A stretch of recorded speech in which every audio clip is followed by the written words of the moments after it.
السلام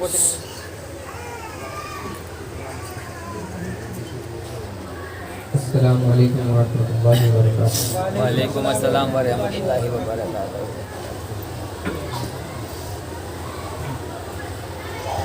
الحمد للہ رب العالمین والعاقبۃ للمتقین والصلاۃ والسلام علی سید المرسلین وعلی آلہ واصحابہ اجمعین، اما بعد فاعوذ باللہ من الشیطان الرجیم، بسم اللہ الرحمن الرحیم، ولا تقولوا لمن يقتل في سبيل الله أموات، صدق الله المولانا العظيم وبلغنا رسوله النبي الأمين المتين الكريم، ونحن على ذلك لمن الشاهدين والشاكرين والجاهلين والعابدين والحمد لله رب العالمين. إن الله وملائكته يصلون على النبي يا أيها الذين آمنوا صلوا عليه وسلموا تسليما. اللهم صل على سيدنا محمد وسلم. صلاة وسلام عليك يا رسول الله صلى الله تعالى عليه وسلم. حضرات محترم، یہ تو محبت کی بات ہے، عالی جناب محترم محمد فاروق صاحب قادری ایک گھر میں آج میرا آنا ہوا، ورنہ یہ لاک ڈاؤن میں 6 مہینے گھر پہ ہی تھا، 6 مہینے تک کہیں جانا نہ ہوا ہی نہیں۔ تو یہ آقاؤں کی کرم نوازی ہے کہ ہم غلامان خواجہ، غلامان غوث اعظم اور غلامان اعلیٰ حضرت غلامان نور پیر طریقت رہبر شریعت عین حق صاحب حضور سالم القادری صاحب، ہم ہمارے سروں پہ جو ہے بہت سارے آقاؤں کا سایہ ہے، اس لیے تو اعلیٰ حضرت نے فرمایا ایسے آقاؤں کا بندہ ہوں رضا، ایسے آقاؤں کا بندہ ہوں رضا، بول بالے میرے سرکاروں کے، بول بالے میرے سرکاروں کے ہیں۔ حضرات محترم، تو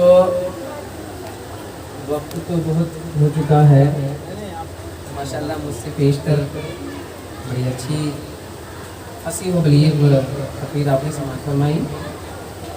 میں اگر جانتا کہ میری حاجت نہ آنے سے بھی پوری ہو جاتی تو پھر میں یہ تکلیف نہیں اٹھاتا، لیکن خیر محبت میں اضافہ ہو گیا اور یہ ہے کہ ملاقات ہو گئی۔ اللہ تبارک و تعالیٰ ہم سب کی حاضری کو قبول فرمائے۔ تو ہمیں 2-3 چیزیں بتانی ہے حضرت کی نسبت سے بھی اور مہینے کی نسبت سے بھی، اور ماشاءاللہ آپ لوگ حساس بساس زندہ دل اور بیدار شخص نظر آتے ہیں، اور ویسے بھی تو ہم سب کو جانتے ہی ہیں ماشاءاللہ، سب لوگ اچھی طرح سے سماعت کرنے والے ہیں اور داد و تحسین سے نوازتے ہیں اور نوازیں گے انشاءاللہ، لیکن میں تو شاعر نہیں ہوں۔ درود شریف پڑھیے، اللہم صلی علی سیدنا حبیبنا کریمنا محمد وسلم، صلاۃ و سلام علیک یا رسول اللہ صلی اللہ علیہ وسلم۔ حضور غوث اعظم کی شان میں چند اشعار آپ کے ذہن سماعتوں کے حوالے کر دوں، اس کے بعد انشاءاللہ میں تھوڑی دیر آپ کے سامنے کچھ باتیں عرض کروں گا، پھر انشاءاللہ پروگرام اختتام پذیر ہو جائے گا۔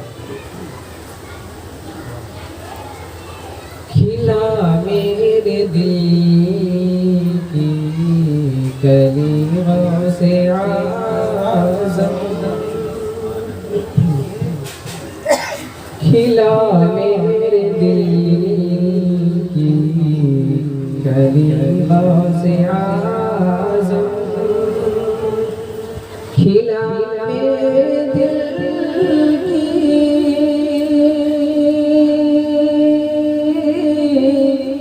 کلی غوث اعظم، مٹا قلب کی بے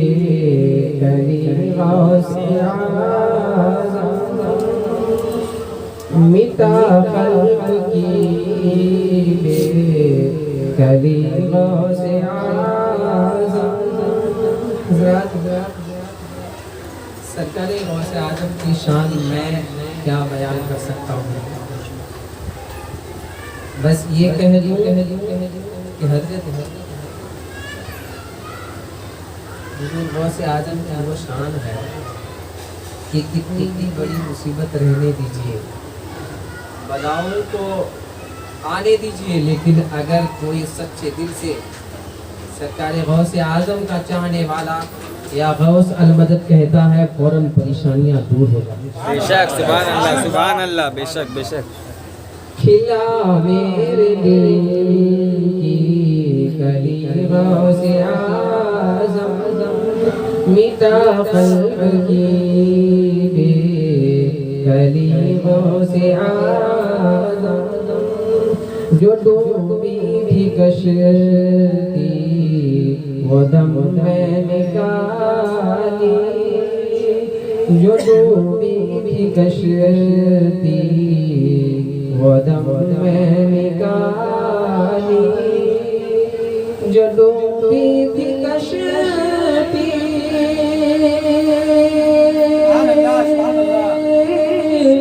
وہ دم میں نکالی،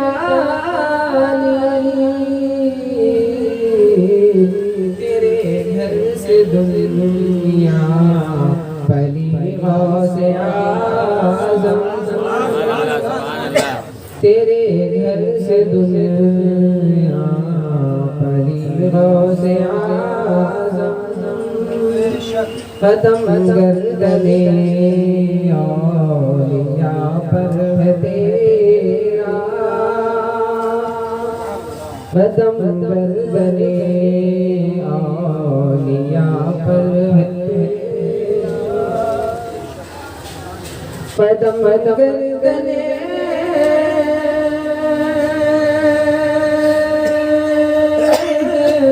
اولیاء پر ہے تیرا، قدم گردنے اولیاء پر ہے تیرا، تو ہے رب کا ایسا ولی غوث اعظم، تو ہے رب کا ایسا ولی غوث اعظم۔ درود شریف پڑھیے، اللہم صلی علی سیدنا سیدنا مولانا محمد بارک وسلم۔ حضرات، اللہ تبارک و تعالیٰ کا پیارا ارشاد، وَلَا تَقُولُوا لِمَن يُقْتَلُ فِي سَبِيلِ اللَّهِ أَمْوَاتٌ، تم انہیں مردہ مت کہو کہ اللہ کی راہ میں شہید ہوئے ہیں، تو کیا کہو؟ بل احیاء، بلکہ وہ زندہ ہیں، انہیں مردہ مت کہو، زندہ کہو۔ یہ میں نہیں کہتا، اللہ کا فرمان کہتا ہے۔ تو جب شہید کوئی بھی ہو سکتے ہیں، جب ایک بندے مومن اللہ کی راہ میں گردن کٹا کر کے شہید ہو جاتا ہے، تو اللہ تبارک و تعالیٰ اسے یہ رتبہ اور یہ مقام عطا فرماتا ہے کہ وہ اس دنیا سے جانے کے بعد بھی باحیات ہے۔ ایک عام انسان جب شہادت پا کر کے باحیات ہے، تو میرے نبی بھی تو باحیات ہیں۔ حضرات محترم، مہینہ چونکہ امام حسین کا چل رہا ہے، اس لیے تھوڑی دیر ہماری گفتگو امام حسین پر ہوگی، اس کے بعد عرس کے تعلق سے۔ حضرت امام حسین رضی اللہ تعالی عنہ اپنا گھر بار بلکہ خود کو بھی قربان کر کے اسلام کی آبادی کی ہے، اسلام کی سینچائی کی ہے، اسلام کی آبرو بچائی ہے، اسلام کی کشتی ڈوبنے والی تھی۔ حضرت امام حسین نے اپنے گھر کو لٹا کر کے، اپنے خاندان کو لٹا کر، اپنے بچوں کو قربان کر کے اسلام کی کشتی کو ساحل پر لا دیا۔ حضرات محترم، حضرت امام حسین اور حضرت امام حسن دونوں نواسے رسول ہیں اور دونوں شہید ہوئے ہیں، دونوں شہید ہوئے ہیں۔ حضرت علی فرماتے ہیں کہ حسن مجتبی اور میرے بیٹے حسین دونوں آقا کریم صلی اللہ تعالی علیہ وسلم کے پورا سیم ٹو سیم ہو بہو مشابہ تھے، یعنی سر سے لے کے سینے تک آقا کریم کی مشابہت حضرت امام حسین حسن رکھتے تھے، اور سینے سے لے کر کے قدم تک، پاؤں تک حضرت امام حسین آقا کریم کی مشابہت رکھتے تھے۔ اسی لیے جب کبھی صحابہ کرام کو آقا کریم صلی اللہ تعالی علیہ وسلم کی زیارت کی یاد ستاتی، زیارت کی خواہش ہوتی، زیارت کے لیے تمنا جاگ اٹھتا، تو دونوں صاحبزادے کو کھڑے کرتے اور سرکار کی زیارت سے مشرف ہو جاتے۔ حضرات محترم، سرکار دو عالم صلی اللہ تعالی علیہ وسلم اپنے نواسے سے بے پناہ محبت فرماتے تھے، بلکہ یہیں تک محدود نہیں، بلکہ اپنے بیٹے ابراہیم کو بھی قربان کر دیے۔ ایک بار حضرت جبریل امی آئے اپنے بیٹے ابراہیم کو اور حضرت امام حسین اور حسن کو گود میں لیے ہوئے تھے آقا صلی اللہ تعالی علیہ وسلم۔ حضرت جبریل امی آئے اور کہنے لگے، حضور اللہ تبارک و تعالی آپ کے دونوں میں سے ایک بیٹے کو لینا چاہتا ہے، اب یہ فیصلہ آپ پر چھوڑا ہے۔ جہاں فیصلہ سرکار پر چھوڑا جائے وہاں پہ رتبے اور مقام کا کیا عالم ہوگا، وہاں پہ فضیلت کا کیا مقام ہوگا۔ فیصلہ آپ پر ہے، رب تبارک و تعالیٰ نے فیصلہ آپ پر چھوڑا ہے۔ کیوں؟ اس لیے کہ اللہ تبارک و تعالیٰ کو کبھی بھی اپنے محبوب کی ناراضگی گوارا نہیں تھا۔ فیصلہ آپ پر چھوڑا ہے، آپ چاہیں تو اپنے بیٹے کو منتخب فرما لیں یا اپنے نوازے کو منتخب فرما لیں۔ حضرات محترم، اللہ کے محبوب، اللہ کے نبی یہ جانتے تھے کہ میرا نواسا حسین میری شریعت کو بچانے والا ہے، میری شریعت کی آپ باری کرنے والا ہے۔ آپ جانتے تھے کہ کربلا کی سرزمین میں میرا یہ نواسا اپنی گردن کو کٹا کر کے ہماری شریعت کو بچانے والا ہے۔ اسی لیے اللہ کے پیارے حبیب نے فرمایا، اے جبریل میرے بیٹے ابراہیم کو اٹھا لیا جائے، ابراہیم کو اٹھا لیا جائے اور میرے نواسے کو محفوظ رکھا جائے۔ حضرات محترم، حضرت امام حسین اور حضرت امام حسن دونوں شہید ہوئے۔ شہادت کی دو قسم ہیں، شہادت سری، شہادت ظہری۔ حقیقت میں یہ شہادت دونوں صاحبزادے شہید ہوئے ہیں۔ بظاہر تو حضرت امام حسن شہید ہوئے، بظاہر تو حضرت امام حسین شہید ہوئے، لیکن حقیقت میں شہادت میرے آقا کریم کی ہے، شہادت میرے آقا کریم کی ہے۔ اس لیے آپ نے ابھی سماعت فرمایا کہ دونوں صاحبزادے سرکار کے مشابہ تھے، دونوں صاحبزادے سرکار کے مشابہ تھے، تو سینے سے لے کے سر تک کی شہادت حضرت امام حسن مجتبی نے دی ہے، اور سینے سے لے کے پاؤں تک حضرت امام حسین نے شہادت دی ہے۔ گویا کہ یہ شہادت بظاہر تو امام حسین اور حسن کی ہے، لیکن حقیقت میں شہادت یہ میرے آقا کریم کی ہے، اور شہادت سب سے افضل ترین عبادت ہے، شہادت سب سے بہترین عبادت ہے۔ خود آقا کریم فرماتے ہیں کہ میری خواہش ہے کہ مجھے زندگی ملے، پھر میں اللہ کی بارگاہ میں شہید کر دیا جاؤں، پھر زندگی ملے، پھر میں اللہ کی بارگاہ میں شہید کیا جاؤں، ثم اقتل ثم احیا، پھر مجھے زندگی ملے، پھر میں قتل کیا جاؤں۔ حضرات محترم، آقا کریم کی خوشی یہ تمنا تھی کہ مجھے زندگی ملے، میں اللہ کی راہ میں شہید ہوں۔ اللہ تبارک و تعالیٰ نے آپ کی تمنا پوری فرما دیا۔ حضرات محترم، ابھی حضرت نے واقعہ سنایا کہ حضرت امام حسین جو ہے کاندھے پہ سوار ہو گئے، سجدے میں تھے سرکار، اور امام حسین پشت پہ سوار ہو گئے۔ تو یہاں پہ ایک پوائنٹ یہ بھی ہے کہ سرکار کی نماز ہو گئی کہ نہیں ہوئی؟ ہو گئی نماز. اور امام تھے امام الانبیاء محبوب خدا امام الرسل تھے. وہ امام تھے اور مقتدی کون تھے؟ حضرت ابو بکر صدیق رضی اللہ تعالی عنہ, حضرت عمر فاروق رضی اللہ تعالی عنہ, حضرت عثمان غنی رضی اللہ تعالی عنہ, حضرت علی کرم اللہ وجہ الکریم. یہ مقتدی تھے, یعنی امام بھی اعلیٰ اور مقتدی بھی اعلیٰ. سبحان اللہ. تو نماز بھی اعلیٰ. تو نماز ہو گئی. اعلیٰ امام اعلیٰ مقتدی کی نماز اعلیٰ, تو نماز ہو گئی. حضرت امام حسین کیا ہے؟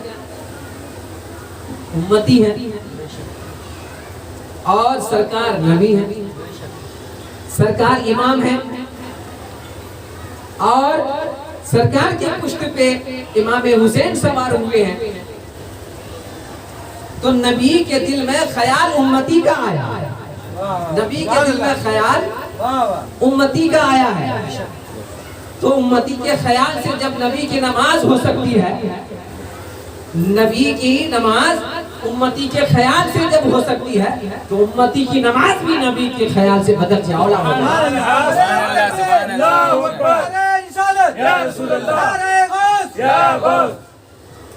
حضرات محترم, اللہ کا شکر ہے کہ ہم اور آپ مسلمان ہیں اور وہ بھی مومن ہیں. غوث اعظم کے دیوانے ہیں, خواجہ غریب نواز کے دیوانے ہیں. ہمارے ہاتھ میں تو بزرگان دین کا دامن ہے, یہاں بھی انشاءاللہ وہاں بھی دامن رہے گا. اور جو بزرگان دین کا دامن تھام لیا, ان کے ایمان کی بھی حفاظت ہو گئی, ایقان کی بھی حفاظت ہو گئی, ان کے عقیدے کی بھی حفاظت ہو گئی, ان کے دین و دین کی بھی حفاظت ہو گئی. کیوں؟ اس لیے کہ خود اللہ تعالیٰ ارشاد فرماتا ہے کہ وَكُونُوا مَعَ الصَّادِقِينَ, تم سچوں کے ساتھ ہو جاؤ. سچوں کے ساتھ ہو جاؤ گے, تمہارے ایمان کی حفاظت ہو جائے گی. سچوں کے ساتھ ہوئے, سچوں کا دامن تھامے, سچوں کے دامن سے خود کو وابستہ کر لیے, تمہارے ایمان کی حفاظت ہو جائے گی. اس لیے کہ سچوں کو شیطان بھٹکا نہیں سکتا, اللہ کے ولیوں کو شیطان بھٹکا نہیں سکتا. کیونکہ شیطان خود اسی ٹائم کہہ دیا تھا جب اس نے بھٹکانے کے لیے وعدہ کیا تھا, اسی ٹائم کہا تھا کہ اے اللہ, میں تیرے تو بندوں کو بھٹکاؤں گا, لیکن انہی بندوں کو بھٹکاؤں گا جو نیک نہیں ہوگا. نیک بندوں پر میرا داؤ نہیں چلے گا. جو تیرے نیک بندے ہیں اسے نہیں بھٹکا پاؤں گا, جو تیرے نیک بندے ہیں اسے چھوڑ کر باقی لوگوں کو بھٹکا دوں گا. تو سنیو, اپنی قسمت پر ناز کرو کہ تم غوث اعظم کے چاہنے والے ہو, خواجہ غریب نواز کے چاہنے والے ہو, سالم القادری کے چاہنے والے ہو, فخر الدین رازی کے چاہنے والے ہو, غوث اعظم کے چاہنے والے ہو, داتا علی حجوری کے چاہنے والے ہو, حضور مخدوم اشرف جہانگیر کے چاہنے والے ہو, اعلیٰ حضرت کے چاہنے والے ہو, مفتی اعظم ہند کے چاہنے والے ہو. محترم حضرات, بزرگان دین کے دامن سے آپ وابستہ ہوئے, آپ کے ایمان کی حفاظت ہو گئی اور جنت آپ کا مشتاق. نعرہ تکبیر, نعرہ رسالت, نعرہ غوث, یا غوث, عرف قادری زندہ باد, عرف قادری زندہ باد, شہید بغداد زندہ باد, شہید بغداد زندہ باد, نعرہ تکبیر, نعرہ رسالت. حضرات محترم, اپنی زندگی کو اسلام کے سانچے میں ڈھالا جائے, اپنی زندگی کو دین و متین میں پوری طور پر داخل کیا جائے. اپنی زندگی کا ایک ایک گوشہ, ایک ایک لمحہ دین اسلام کے طریقے پر گزارا جائے.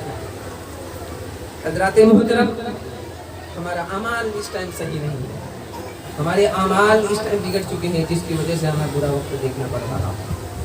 اگر ہمارے اعمال صحیح ہوتے تو ہمیں برا وقت دیکھنا نہیں پڑتا. ہم تو دامن پکڑے ہیں بزرگان دین کا, لیکن سچے دل سے نہیں پکڑے ہیں. ہمارے بزرگان دین تو تقوی و طہارت و پاکیزگی کے مجسمہ تھے, لیکن ہم بزرگان دین کے دامن کو تو تھامے ہیں, ہم وابستہ تو ہو گئے ہیں بزرگان دین سے, لیکن حقیقت میں ہمارے چہرے سے، جسم و جسمانیت سے، لباس و ملبوس سے یہ پتہ نہیں چلتا کہ ہم بزرگان دین کے ماننے والے ہیں صحیح معنی میں۔ علامہ عبدالحلیم صاحب میرٹھی کا ایک بار مقابلہ ہوا ایک انگریز سے جو کہ عیسائی تھا، تو دونوں کا مقابلہ علامہ عبدالحلیم صاحب میرٹھی اور اس عیسائی کا مقابلہ جو ہوا تو اسلام اور عیسائیت میں مقابلہ ہوا، اسلام اور عیسائیت میں مقابلہ ہوا۔ وہ بہت بڑا سائنٹسٹ تھا، وہ بہت کتابوں کا پڑھا ہوا تھا۔ لاسٹ میں اس نے یہ کہا کہ I love Islam but I hate current Muslim because they do not follow proper Islam۔ میں اسلام سے محبت کرتا ہوں لیکن دور حاضر کے مسلم سے نفرت کرتا ہوں۔ میں اسلام سے محبت کرتا ہوں، وہ عیسائی کہہ رہا ہے، وہ سائنٹسٹ کہہ رہا ہے میں اسلام سے محبت کرتا ہوں لیکن دور حاضر کے مسلم سے نفرت کرتا ہوں، because they do not follow proper Islam۔ اس لیے نفرت کرتا ہوں، اس لیے بغض رکھتا ہوں، اس لیے دشمنی ہے دور حاضر کے مسلم سے کہ وہ اسلام کو پراپر اپنا نہیں رہے ہیں، اسلام پر صحیح طریقے سے عمل نہیں کر رہے ہیں، اسلام کو صحیح طریقے سے سمجھ نہیں رہے ہیں۔ جس دن ہم اسلام کو صحیح طریقے سے سمجھ گئے، جس دن ہم نے اپنے آپ کو اسلام کے سانچے میں ڈھال دیا، انشاءاللہ زمانہ تمہارا غلام۔ حضرات محترم، آئیے ایک واقعہ حضور غوث اعظم کا بھی سماعت فرما لیجیے۔ حضور غوث اعظم رضی اللہ تعالی عنہ اللہ کے مقرب بندے ہیں، اللہ کے ولی ہیں، اللہ کے دوست ہیں۔ ایک شخص شرابی تھا، ایک شخص کیا تھا؟ شرابی تھا۔ بادشاہ کے فائدے آئے اور اس شرابی کو پکڑ کر بادشاہ کے پاس لے گئے۔ بادشاہ نے پوچھا یہ کون ہے؟ تو ان کے پیادے کہنے لگے کہ یہ شرابی ہے، یہ شراب میں مست رہتا ہے، جوا کھیلتا ہے اور اسی میں اس کا پورا دن نکل جاتا ہے۔ بادشاہ کے کہنے پر اسے قید کر لیا جاتا ہے اور بادشاہ کا فرمان جاری ہوتا ہے کہ اسے کل قتل کر دیا جائے گا۔ حضرات محترم، وہی شخص جو شرابی تھا، جواڑی تھا، گناہگار تھا، فاسق و فاجر تھا، سب طرح کے گناہ کیے تھے، وہ جیل میں بند ہے۔ وہاں پہ ایک عاشق رسول بھی تھے، وہاں پہ ایک عاشق رسول بھی تھے جو درود شریف کا ورد کر رہے تھے۔ جب نماز کا وقت ہوا تو وہ وضو کیے اور نماز میں کھڑے ہو گئے۔ یہی شرابی شخص جب دیکھا ان کو تو یہ بھی اللہ جب نوازنا چاہتا ہے نا بے شک تو ذریعہ عطا فرما دیتا ہے۔ بے شک، سبحان اللہ۔ یہی شخص جو اب تک نماز نہیں پڑھتا تھا، نیک اعمال نہیں کرتا تھا، برے اعمال میں ملوث تھا، یہ شخص اٹھا وضو بنایا اور نماز میں کھڑا ہو گیا، رب کی بارگاہ میں دست دراز ہوا کہ اللہ میں روزہ نہیں رکھا ہوں، نماز نہیں پڑھا ہوں، میں نیکیاں نہیں کیا ہوں، اے اللہ محض تو اپنے فضل سے مجھے اس مصیبت سے نجات عطا فرما، محض اپنے فضل و کرم سے مجھے اس مصیبت سے نجات عطا فرما۔ حضرات محترم، دعا باب اجابت سے ٹکرا جاتی ہے، دعا باب اجابت سے ٹکرا جاتی ہے۔ اب دوسرا دن آتا ہے کیونکہ فرمان تھا ان کا بادشاہ کا کہ دوسرے دن قتل کر دیا جائے گا اس کو۔ اچانک ایک شخص بادشاہ کی دربار میں آتا ہے اور کہتا ہے کہ جس کو تم کل قتل کرنے چاہ رہے ہو معلوم ہے وہ بہت بڑا حکیم ہے، تمہیں جو یہ بیماری ہے برس اور جذام کی، اس کی دوا وہ خوب جانتا ہے، تم اس سے علاج کروا لو، تم شفا یاب ہو جاؤ گے۔ بادشاہ بہت خوش ہوا اور فوراً قتل کا ارادہ ملتوی کر دیا، قتل کا ارادہ ملتوی کر دیا۔ اور اس کو اپنی دربار میں بلایا. کہا کہ سنا ہے کہ تم حکیم ہو اور برس اور جسام کا علاج جانتے ہو. وہ شخص تو اس سے پہلے گناہگار تھا، کچھ نیکی کیا ہی نہیں، نہ کچھ پڑھا نہ لکھا. تعجب کرنے لگا کہ اللہ میں کیا جواب دوں، میں اس کو کیا کہوں. اللہ تبارک و تعالیٰ نے ان کے دل میں یہ بات ڈال دی کہ کہہ دو ہاں میں جانتا ہوں. اس نے کہا ہاں میں جانتا ہوں. حضرات محترم کہہ دیا ہاں میں جانتا ہوں. بادشاہ نے کہا اگر تم علاج کیے میرا، اگر تم میرا علاج کیے، اگر میں تمہارے علاج سے اچھا ہو گیا، اگر میں تمہارے علاج سے اچھا ہو گیا تو تمہیں بے شمار انعام و اکرامات سے نواز دوں گا اور میں تمہیں اپنا قریبی بنا دوں گا.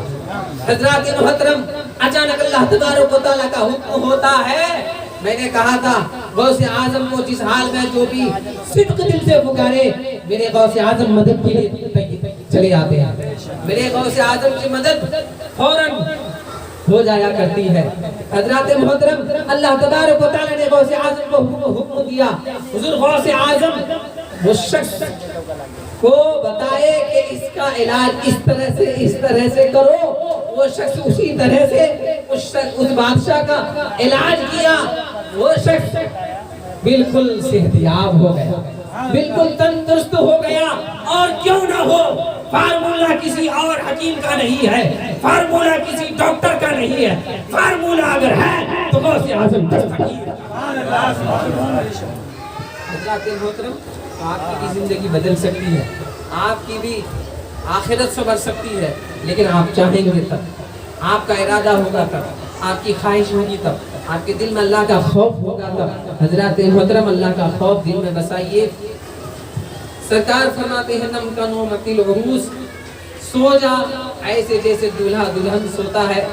آج حضور پیر طریقت رہبر شریعت آبروئے سنت حضرت علامہ عین الحق صاحب قادری کا عرس کا دن ہے. حضرات محترم سرکار فرماتے ہیں کہ نم کنو متل عروس، سو جا ایسے جیسے دولہا دلہن سوتا ہے. اس کا مطلب یہ ہے کہ جب انسان اس دنیا سے جاتا ہے، جب ہماری اور آپ کی روح پرواز کر جاتی ہے، جب ہمیں اور آپ کو گھر والے قبر میں چھوڑ کر آتے ہیں تو وہاں پہ سوالات کیے جاتے ہیں. نکیرین سوالات کرتے ہیں. جب سوالات کے جوابات مردے دے دیتے ہیں تب اسے یہ مژدہ دیا جاتا ہے، تب اسے یہ خوشخبری دی جاتی ہے. جب تینوں سوال کے جواب مردہ دے دیتا ہے تو فرشتے اسے یہ خوشخبری دیتے ہیں نم کنومتل عروس، سو جاؤ ایسے جیسے دولہا دلہن سوتا ہے. میں آپ سے پوچھنا چاہتا ہوں کہ آپ بھی تو اس لمحے سے گزرے ہوں گے، آپ بھی تو اس وقت سے اس زندگی سے گزرے ہوں گے، آپ کو بھی خوشی ہوئی ہوگی. میں پوچھتا ہوں کہ ایسی خوشی جو خوشی دولہا دلہن کو ہوتی ہے کبھی ہوتی ہے کیا؟ کبھی ہوتی ہے کیا؟ نہیں. زندگی میں پہلی بار ایسی خوشی ہوتی ہے جو دولہا دلہن کو ملتی ہے. حضرات محترم تو اب بلا تمثیل میں کہوں کہ ہمارے حضور عین الحق صاحب جنتی دولہا ہیں، جنتی دولہا ہیں، جنتی مہمان ہیں، قادری ہیں، جنتی مہمان ہیں، بخشے بخشائے ہیں، بخشے بخشائے ہیں. انہیں بھی بلا تمثیل، انہیں بھی بلا تمثیل نکیرین یہ مژدہ جاویدہ سنایا ہوگا. نم کنومتل عروس، سو جاؤ ایسے جیسے دولہا دلہن سوتا ہے. آج ان کے خوشی کا دن ہے، آج ان کے خوشی کا دن ہے، آج ان کے خوش و خرم کا دن ہے. بلا شبہ جو ان کے غلام ہیں، جو ان کے چاہنے والے ہیں، جو ان کے مریدین ہیں، آج جو مانگیں گے حضرت عین الحق وہ عطا کر دیں. سبحان اللہ سبحان اللہ. اس لیے کہ آج خوشی کا دن ہے، آج ان کی خوشی کا دن ہے، ان کے دولہا بننے کا دن ہے. حضرات محترم وہ جنتی دولہا ہے. جب دنیا کے دولہے کی خوشی کا عالم نہیں رہتا ہے تو جنتی دولہے کی خوشی کا عالم کیا ہوگا؟ اللہ تبارک و تعالی